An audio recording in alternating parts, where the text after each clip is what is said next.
So you all are in. You are in for a treat today. We are here talking to two extraordinary women, trailblazers on the international scene, and who have a deep connection and history with the Congo from the 60s, back when Congo was still Zaire. We're talking about the Democratic Republic of the Congo. Thank you for joining us. I'm Carrie Crawford, chair of the Friends of the Congo. You may remember the rumble in the jungle. Well, we're going even further back than that, back to the 60s with Dr. Yvonne Seon. Welcome, Dr. Seon, who actually met Lumumba back in 1960 when he was in the United States and went to the Congo at his invitation. Can you imagine? She went there to serve as the secretary to the administrator of the Ingrid Dam project. And she was only 22 years old when she just dropped everything and went to Congo at his invitation. And soon to be joining us as well will be Ambassador Shirley Barnes, who served as the ambassador to Madagascar from 1998 to 2001, and also worked in the Congo in the 1960s. In fact, the two of them met each other in the Congo. And another pioneer that we'd like to remember, their friend Jim Hope, who was also there at the same time with them. We will dedicate this interview and this show to his memory. He is no longer with us. Ambassador Barnes, when she arrives, and Dr. Seon, thank you so much for agreeing to do this interview with us. We cannot thank you enough for being a trailblazer in your life, and also for having the courage to take on the challenge of the Congo. We are still today, unfortunately, struggling to get people to care about what is going on in the Congo. But your example is an amazing one for all of us to remember. And that's why we wanted to have you here and to make a record of the work that you've done. Thank you so much. Now, in 1960, Congo had just gained its independence. So it was a very exciting time in Africa during those years. And Patrice Lumumba, the first elected prime minister, actually came to the United States. And you met him while he was here. Is that right? Yes, I did. I went to a reception in his honor, hosted by other African nations, and I did meet him at that time. A handshake, that was all, but because he left the gathering very soon after that. How did it come that you were invited to come work in the Congo? You're asking me to remember a long time back. Yes, ma'am. But it had to do with that same occasion. I was introduced to the prime minister, and in introducing me, the person said, enter my name, and she wants to come to work in the Congo. And so he basically said, that's wonderful. I'm looking forward to seeing you there. And yes, that was part of the meeting. So I kind of committed at that point to go to the Congo. Had that idea even occurred to you? No, it hadn't. That's what you call serendipity. Absolutely, absolutely. Were you surprised about his interest in wanting to have Black Americans come there then? Oh, I was pleasantly surprised. Yes, it was amazing and wonderful to me that an African prime minister would be thinking about his relatives, cousins in America. Absolutely. So long and so far away. Very forward-thinking leadership. Yes. So, but by the time you got to Congo, what had happened? Oh, Lumumba had been assassinated by the time I got there. And my mother wanted to know if I was going to change my plans about going now that he had been assassinated. And I Hmm. said, no, I've committed to come. So here I go. And that's what I did. I went on. I went ahead with my plans. And when you first met Lumumba, you were able, were your parents there with you? Uh, Did they meet my Lumumba too? No. No, Mhm. my mother may have. My mother was Mhm. there, but I don't think she met Lumumba. We Ah. we we went to the reception together. My parents had been divorced for many years.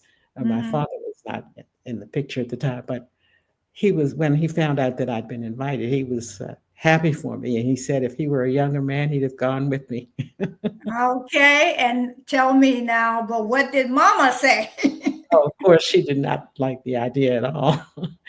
In fact, when he was assassinated, she said, "Does this mean that you won't go, or that you'll change your plans about going?" And I said, "No, I've committed to go, and I'm going." So I kept on with my packing.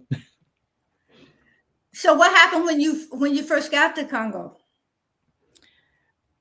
What happened when I first Yeah, got yeah. there? When you got to the country, I um, remember when I got off the airplane, the feeling. First thing I thought was, "I'm on African soil. I'm on African soil," and that mhm. was like a dream come true for me. It was like uh, that was my life had been directed toward a goal of going to Africa and seeing Africa for myself, and so I was very happy to be there. And soon as you got there, you had to travel somewhere else, didn't you? Oh, that's true. What happened? That was a surprise. Uh, Um, my boss had planned to had to go to pick up some documents. You know, when the Belgians left, they took everything with them, including files and everything else. And so wow. uh, he had decided to go to Belgium to get some of those documents and files back, or arrange for them to be sent back to the Congo. Hmm. And so I had a few days to get used to catch my breath, so to speak, and then we were off again to go to Europe because he wanted me to travel with him on that trip. And you ended up spending 2 years there. Is that right? 2 years in Africa, in the Congo. Yes, In the that's correct. Congo, yes. Wow. If someone were inviting you to go to Congo today, what do you think you would do? Oh my goodness. I think I'd find out more about what was going on there first. Ah, uh, yes, yes, I yes. went I went not knowing what was going on, what the political situation was like, and what it would be like living in a country that was in the midst of a struggle, uh, Hmm. internal struggle. And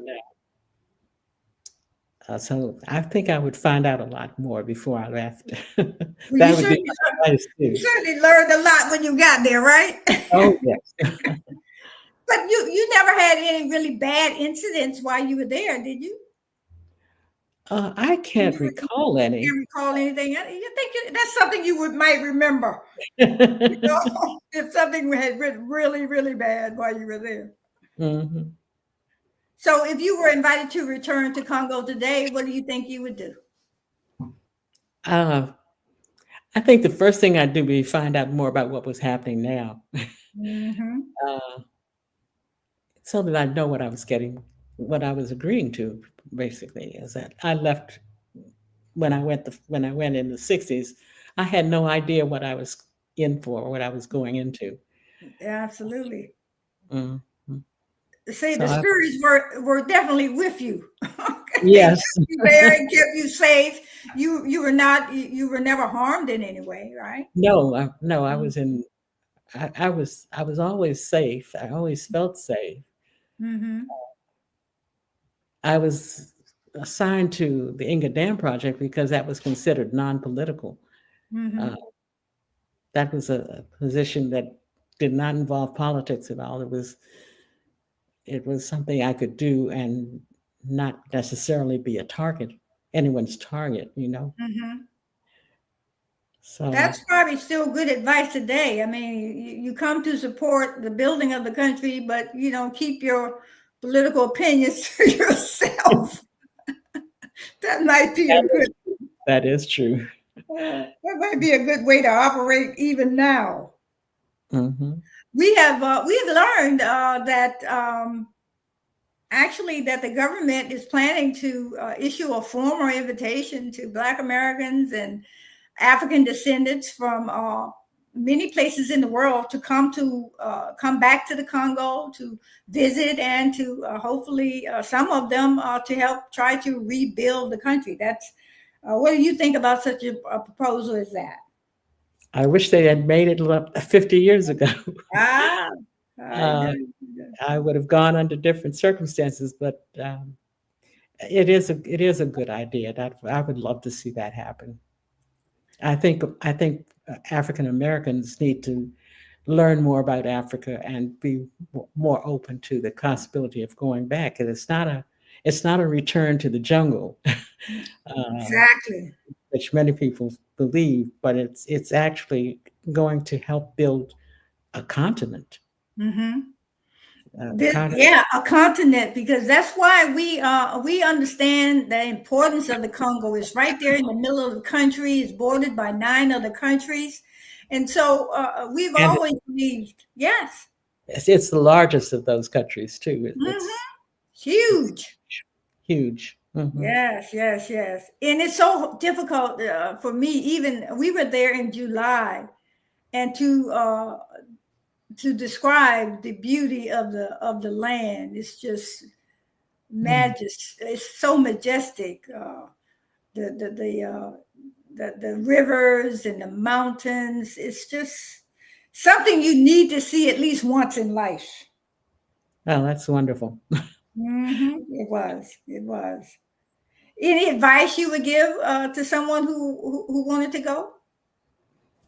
I would say to learn as much as you could ahead of time, uh, Mm-hmm. so you won't be taken too much by surprise, and Mm-hmm. understand that there are many countries involved, that it's a large continent, and just be ready and be prepared for the experience. Mm-hmm. Certainly. And what would you wish for the Congo, for the people of the Congo today, understanding the situation that they're dealing with now in terms of their health, their well-being, the lack of all of the beautiful waters that are there, the lack of clean water, so many issues. Where do I you would like, think? Yeah, yeah, go ahead. I'd like to see the people begin to have the space to focus on their own issues, like clean water and uh, education. Education, yes. Yes, uh, and to see them moving forward in that direction, in terms of those things, in terms of the Mhm. things that they need. Mhm. If you had the power today to influence what was going on in the Congo, what do you think you would do? What would I do? Yeah. How would you use your power? Oh, make sure people are educated, and have an understanding of world affairs and what's going on in the world, and to understand the centrality of the Congo in what is happening in the world. There Mhm. are a lot of resources in the Congo.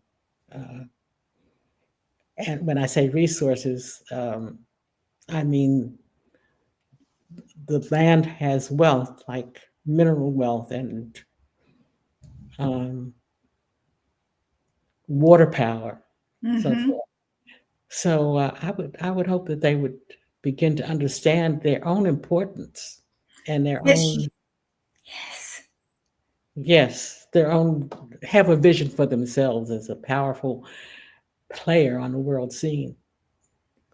And as human beings themselves, because the power of the Congo is in the human resource of the Congo, the people. Yes, Yeah, yes. This is the magic. This is the magic of Congo. I believe Ambassador Barnes is ready to come on. I hear that she's coming. Ambassador Barnes,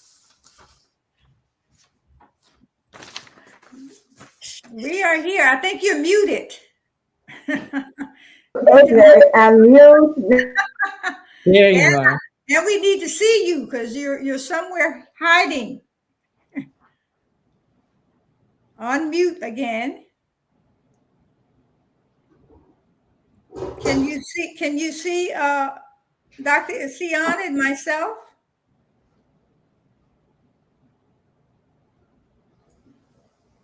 Yes. Is she there? You can hear me, right?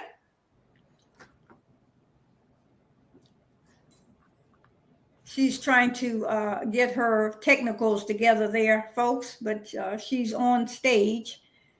Someone asked a question. What does solidarity with Congolese women look like at that time? They're asking what kind of solidarity may have you felt with Congolese women? Did you have much involvement with Congolese women at the time that you were in Congo in 1960? There you go. You're getting there. And unmute, and you're good. Up a little higher. There. That's a better picture. Move yourself to the left. To the right, the other way. There. Okay. You're still muted though. Hello? There you go. Hello? Now. Hi. Hello. Hi, Hello? Yes. You see Yvonne? Hello, yes. Hi, Yvonne. Yes, we were just going through Yvonne's story of her arrival Congo in 1960. Yes. We wanted to bring you in to tell us how we know that the both of you were there and you actually met there. Yes. So I met her here. Someone told me she was going to be she was in the Congo, was going. So I met her here and she took off. And then I got there several months later. She was there working and I got off the plane and she was on the tarmac to greet me. Can you hear me? Yes, I remember that. Yes, I remember it because I said, oh Lord, what am I going to do? Why am I here? And then I saw her walking there to greet me as I came down the steps of the plane. There she was. Very good. And I sure was happy to see her. I know. Can you describe, Ambassador Barnes, can you describe for us how it felt for you to be in Congo during that time? It was very, for me, you know, when you're young, you have a certain kind of intrepid spirit. And although everybody from my family and friends, everyone said, why are you going there and now? And I was so excited and happy to go and what I was going to do there. And I didn't exactly know, but it was sort of decided that I'd be the assistant to the Secretary General. The Secretary General of the National School of Law and Administration, which was adapted along the lines of what the French have in their National School of Law and Administration, ENA, E-N-A, École Nationale de Droit et d'Administration. And Congo School was patterned after that to have people come into the civil service because there was only one graduate at the university level at that time. Can you imagine what the Belgians had done there? So they were going to set up this school with multilateral funds, and a good portion of the funds were UN and USA. U.S. people were very happy to see that they got an entree into the Congo. I didn't know that much about the Congo, except what I read. But all of the machinations of foreign policy and all of that, I wasn't really astute in that sense, and very not mature about foreign policy at all. But I went there because I felt, hey, this is great. I can start trying to speak some of that French I had in school and in Africa, and that was it. I was just delighted to go. And my job was sort of not defined. There was no job description. My boss was an African American man, and he had brought his family out there even. And the Ford Foundation had hired him, and he asked them, I would like to have an African American woman as one of my assistants. And his idea, I guess, or he said it was, and others said, that he wanted to show these young men that there were women that could also take responsible positions at some kind of administrative level. And I said, I was there, and I said, sure, whatever you tell me to do, I'll do. He was a very personable, very talented man. His name was James Theodore Harris. Everybody called him Ted Harris. And as I said, the Ford Foundation, I don't know how they knew, people are so clever. If you've got money and time, you can find the talent you want. And he was definitely that. And so I worked for him, and everybody, I had a car shift out there. One of the first women, as was divine, I had a car and could drive. The women could not believe that a woman was driving a car. I had a Volkswagen Beetle sent out there at the suggestion of the Ford Foundation people, because the roads were so bad, and they said, that little car can hold up. So that's what I had sent out there, and I drove around, had to learn the four-wheel shift, didn't know anything about that, and some of the young men at the school showed me how to drive that car, and I had one of the most fulfilling experiences in my life was working there. And they had a very rigorous schedule, the young men, and the head of the school, the director, was Etienne Tshisekedi. His son was not even born. I knew Madame Tshisekedi, a nice young lady from the Kasai Katanga area. And they didn't have any, no children, something. Etienne Tshisekedi was my boss, the superior boss. He was the Congolese person that supposedly ran the school, but he was very interested in politics. So my boss really ran the school. And I would just follow behind him and do whatever he said, Ted Harris. And so I learned a lot from him.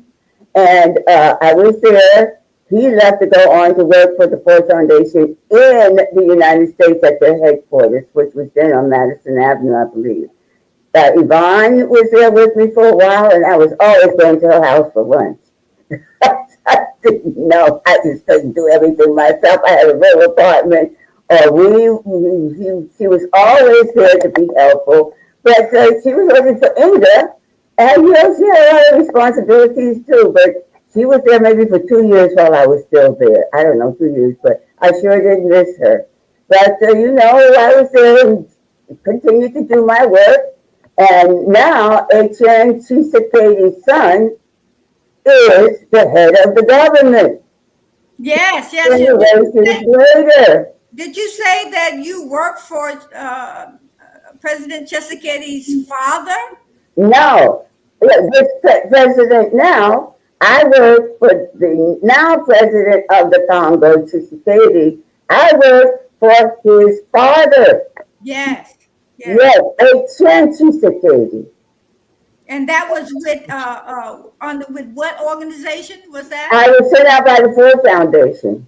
Oh, you still with the fourth? Yes, because the Ford Foundation had sent Ted Harris out there, and they sent me out there as the quote assistant, whatever Ted wanted me to do. I was like what they used to call a girl Friday. And he said, come in, I'm gonna tell you about this and that. Then you have to send it off to the Ford Foundation people. He would be meeting with all these different officials and all of that. And I write down notes, and I knew nothing about secretarial work. But I write down what he told me, and then he's flashing out again. He's a very, very busy man. He knew everybody in the government. He knew everybody within the international organizations, and they knew him. And they were also, I think, all surprised to see this black little woman coming out there and being his, quote, assistant. And here's the thing about it. The way some people, they said, oh, he brought his girlfriend out. That was not true, right? And so, whoa. That's the influence that you get in those places. It was so funny that he would say, vous savez, mademoiselle, tandis que vous êtes son amie. You're his friend. I said, what? Well, anyway, his wife was a dear, dear, dear woman, and they had 3 children. And I was always there because they would invite me over for lunch, and she was a gracious, great lady. They're both deceased now, but they were wonderful. It was such a wonderful family for me to be in. And of course, as I said, Yvonne, Dr. Chappelle, who was in Yvonne Reed, she left me and went on to more glorious, really continuously glorious things. But we've kept in touch, and here we are again. Wow, that is quite a story. Yes. Your volume may be a little too high because your voice is a little muffled. It's too high? Should I leave it like that? Yeah, you may want to cut it down a little. I'm not sure. Okay. I don't even know how to work this. Hold on, I'll try. Yes, I understand that. We all How's this now? That, but your stories are so good. I wanted to make sure that people can really understand. Can you hear me now? I'm sorry that I can't work this machine. I know. Next time we'll do a better job. No, it's me. My lock was broken and the locksmith had to come in, and of course he chose this time to come to my house. So let me try and I tell you what, if I stand up a little bit more like this, maybe you can see me too. Yeah, and that sounds a little better. This is so lovely. Solidarity for Congo, transcending generations. Oh yes, that is so true. Tell me, Ambassador Barnes, both of you actually, Yvonne, both Yes. of you, I believe, met Jim Hope when you were in the Congo. Tell me about how you met Jim Hope, Yvonne. Jim Hope was supposed to be there. I was not supposed to be there, but he was sort of traveling in Lebanon or something with his family. And in the meantime, they said, I thought you can go out there. He'll come later. So I went out there, and he was like 3 months or 2 months later, and he said to me, you took my job. I said, I didn't even know what his job is. That was the first time you met. So Jim Hope and I were friends, of course, the Washingtonian people, I didn't know them, but he was my friend, and we got along and knew each other over the years. Yes. Yeah. What about you, Yvonne? Jim's host family. I met his parents before I met him, but they had heard of me. And when Jim graduated from college and was looking for a job, they came to the Congo to see how I had made out. And they were thinking of having him find a job somewhere outside of Beirut and outside of America where he could shine, where he could be himself, where he could be all that he could be. Yeah. So they knew you were in Congo, is that right? Yes, they came to visit me in the Congo. His parents, before I met him. Mm-hmm. Yeah, and when he came, he had heard that there was a shortage of toilet paper in the Congo. So the first thing he did when he met me was give me a square of toilet paper. I brought you some. That sounds just like him. Yeah, he had a great temper, good sense of humor, great sense of humor. That's Jim Hope. That's Jim. Yes. Mm. And Oh, okay. Oh, that's wonderful. So tell me, Ambassador Barnes, what you just told me some great stories about what you remember. What is the most what is the most interesting thing that you can remember that happened to you while you were in Congo? oh gosh, I'm trying to think. I think mainly the interesting thing to me was the breakaway of Katanga and what it took to try and reunite that country and how long it took. And it took and it's still, the country itself is so large. And they're still trying to catch up and have a lot of interference from other people who don't want that country to survive as a united country. A lot of outside forces that are not very positive. I think one of the most interesting things was we would have these gorgeous lunches at a place called the Zoo. And I said, it's so interesting. Here's this big country with all these animals, and they have the zoo. And it's very, very, I always remember these kind of charming things. The other thing was to go to what was called Mount Stanley. Mm-hmm. And there is a huge, huge statue of Henry Morton Stanley that overlooks the rapids. And the rapids of that country could develop the electricity for the greater part of sub-Saharan Africa. And there was Stanley overlooking what they call, it was on Mount Stanley. And I always remember that we go up there just to look at the view and to see the rapids of the Congo River. And that sticks in my mind. And then the other thing is when we thought we were going to have a good outing and have fun, we get on the ferry and cross over to that little tiny country, which is, in comparison, Congo Brazzaville, and it was so French. So French. Everything, and you were just like in a small bit of Paris or, France there. The Belgians had a different attitude about colonization, as you've all read. It's a fascinating history of the Belgian Congo, too. And the disparity between those two countries that call themselves the Congo always sticks in my mind. And of course, there's nothing like all those wonderful outdoor cafes and that Congolese music.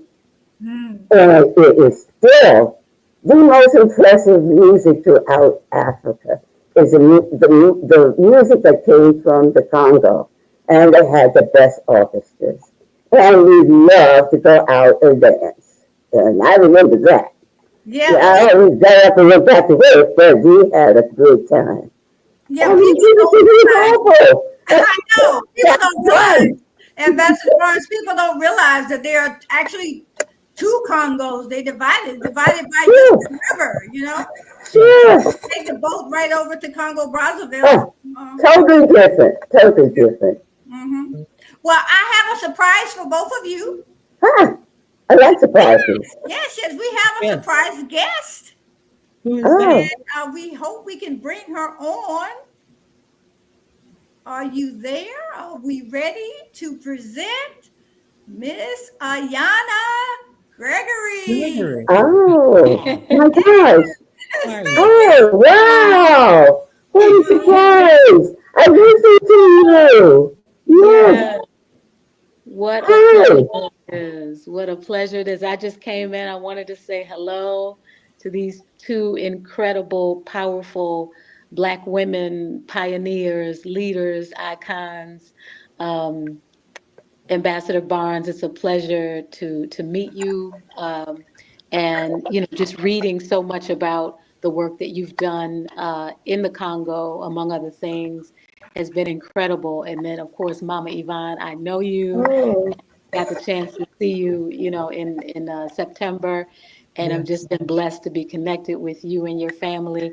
And I just wanted to say, to those who have followed in your footsteps, and followed in the footsteps of so many, like my father, Dick Gregory, and like yourselves, you all lived in a generation where you were the first to make so many of these Pan-African connections. And now we see a day where, I just got off the phone with several friends who are citizens, just got their citizenship in Ghana and, all over West Africa and East Africa and South Africa. And it is the work that you all have done that has led to these kinds of connections. We know that the Western world has done so much to disconnect us as African people, but for you all to have been a part of the diasporic African experience and to make that connection to Africa at a time where, that was not the norm, was just incredible. It was just incredible that the indelible, you've left an indelible imprint on the planet, your bravery, your courage, your wisdom, your brilliance, and just your love for our people. I just can't thank you enough. And I just wanted to come on and say, I love you. I thank you. And you are our treasures. well, I love you. I listen to you, and I think you've done so much, and of course your dad too. So good that we see this kind of, from the parents that it goes on to someone like you. You are so appreciated by us. Thank you. Thank you. Thank you. Thank you so much for those words, Ayana. They mean a lot to me. Thank you. We Mama. appreciate you. Oh, thank you so And, much. and you all should know that Ayana created a song about the Congo just No. in Wow. October. Was it in Oh, October wow. ago? Yeah. Just, she woke up and it came, it was on her mind. Uh-huh. It's How beautiful. That's wonderful. Yeah, it that's was, I'll wonderful. share it with you all. Okay. We need it. We need it. Thank you. yeah, it Thank was a you. powerful. It was on my birthday too, so the spirits were moving. Mhm. It was a blessing to be able to be a part of that fundraiser for the Congo, and I'll be heading to the Congo sooner than later. It'll be my first time. Oh, Oh, wow. I'll that's be Very good. wonderful. Carry on. Carry on. Thank Very you. Yes. good. Very Thank good. you so much. Do you have anything, a question or anything you want to ask or anything else you want to share? No, I just want to keep listening. I'm just so Very grateful. good. Thank Thank you you. so Thank much for you. taking Thank the time to come in. Absolutely. Thank you. Very Love you. good. Very good. So question for you, Ambassador Barnes, I have a Yes, question. can you hold on for 1 second? I am just going to get another pillow to sit on. I'll be right with you. Very good. Very good. And it wasn't that a wonderful surprise, Yvonne? Yes, it was. It was. I hope I surprised you. You did surprise me. It was Very nice to good. see Very good. Ayana again. Yes. Yes, yes. We did not, were not aware that she had already seen you not long ago and had been with you. And so this was the perfect opportunity to invite her in to say hello from a distance, but to let Yes. you know It's she was still a thinking. connection. It's Yes, something and she's that thinking was it. about you. Yeah, Mhm. absolutely. Yeah, absolutely. So I think if Okay. there's, are you back? There she Ambassador? is. Yes, You good? Did the pillow yes, work? You yes. still low. Very There, good. you're getting better.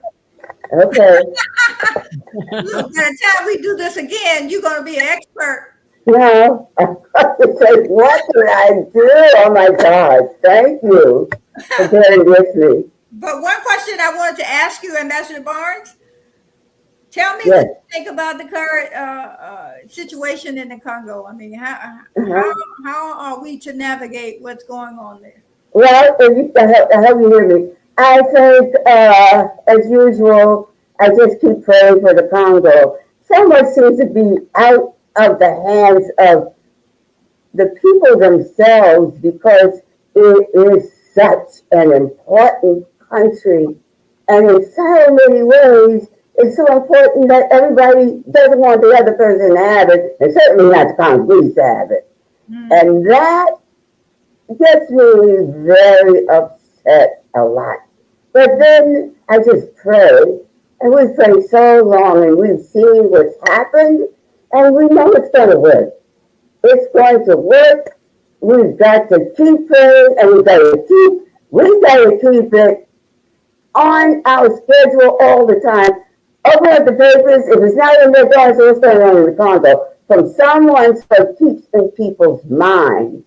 Yes. Because we've got so much going on. I mean, nobody, unless there's somebody that's being killed or massacred there, nobody thinks about it anyway. But it's such an important country in the world. Yes, Everybody knows that, except it seemed us. Everybody understands that apparently very much. So what advice would you give? What advice would you give us about how to help or be involved in moving the country in the right direction? All right, I would say one thing is don't listen to mainstream media. That's number one. Don't listen to mainstream media. That's it. Try to get some other way of finding out information and talk to if you know anybody in the Congo or Congolese people, or just sit down and read some of the past history of it. And if there's anything you get a chance to do, have someone translate Patrice Lumumba's speech when he became prime minister, and his words and what he said and how he shocked. And of course he wasn't necessary, he was telling the truth. He offended a lot of colonial thinkers, but he spoke outrightly, forthcomingly, and he told the truth. Yes. And people should go back and just read his speech when he became prime minister and follow what happened to him. And why do people like that, they become such a target? We know why. Yeah, we know why. He has a real message. It's a message that we should all understand, know, and read it again and again. That's so many pieces of advice, but just read that. And that whole era, how and why there was a Katanga that seceded, and the rest of the country was broken up. And what happened to it? And by the way, what's still happening to it? Chaos is what some people like. They breed on chaos. They don't want unity.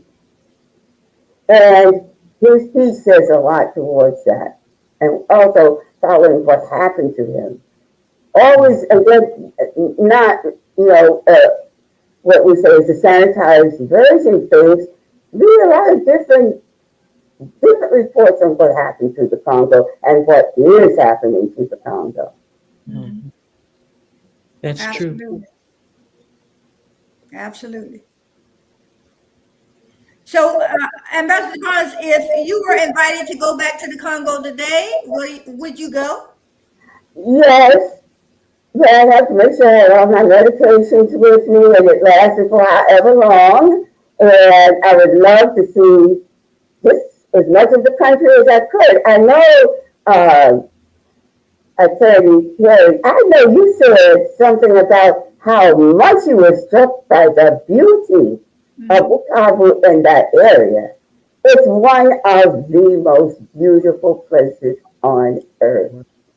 And I'm almost like, I'm reluctant to say so because a lot of people might start saying, I think I'll go to Bukavu, but people should have a chance to see it and see as you did, not knowing anything really about it, but how it struck you. And the people themselves are such great people. Absolutely. They're good people and they have suffered so much.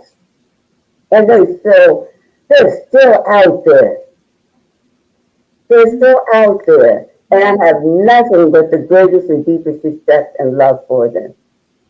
One question. You're a member of Delta Sigma Theta sorority, correct? Yes. Yes. How do you think we could mobilize more support for Congolese women, especially from women's organizations like Delta? Well, persistence and repetition. And also, if you get some big time people, if they really want to, I'm really interested in people who are Deltas. I saw that Joanne Reed, I think she's on, I'm trying to think of, she's on MSNBC, the Read Out or something. Apparently, she was recently made an honorary Delta. She was so enthusiastic when she said, "Oh, she's a Delta," and then she was on the air. And I said, "That's the kind of thing I wish she had more time to talk about." You know, the divine line. They did a little bit more because of Vice President Harris, so they got into it more that she is an AKA. Now, of course, we would love to have had her as a Delta, but you know, ça comme ça, that's all right with me. She did her job, and you know, the whole idea of what sororities are about became much better known. And the service aspect of the organization, the things that they have done in their small communities, I think needs more light, more understanding should be placed on the community service that an organization like Delta gives. And the others too, as I'm saying, the Zetas and all of that. We should really know the really positive things about those organizations. I don't know how to do it. I wish the Deltas would do a little bit more of it, but just, you know, they're short-staffed and all of that, and they can only focus on so much. But I wish the story were better known of the community activities of the bookmobiles way back in the 50s. They went around in their cars with a bookmobile for Deltas and other things that have happened. The things that should be much more amplified. I would like to do it, but I'm a little bit older now. You know, I have to sort of parcel out my energy. Well, you've done your part and you're still doing it. Thank you. Yes. And we certainly appreciate all that you have done. Any last words you want to share with the audience before we leave? Yes. My last words is don't believe everything you read or hear in the mainstream media. Find a way to get alternate kinds of stories on events. And let's try and teach our children or young people to be more interested in international affairs. America, in general, is so interested in itself only come out when they have to see that their sons or daughters are shipped off to fight or something. They become interested. But they should carry on that interest. We are such an important part. The United States, when you go overseas as an American, and I was at embassies, I was the biggest hotshot in the world. Everybody came running up to me, Madam Ambassador, what do you think on this issue? Absolutely. This, that, and the other. Tell our young people how important international affairs are and how important America is to international affairs, the good side of America, okay? Not that other stuff. Okay. Absolutely. I think it's important for African Americans, especially, to know that Africa is not the jungle, and is not the place that we have imaged it to be, or image that has been portrayed of it. It's a vibrant part of the world, a vibrant and essential part of the world. Yes. Which provides America with a lot of its wealth, the riches in the land there, riches in the earth, provide America with a lot of its importance and wealth,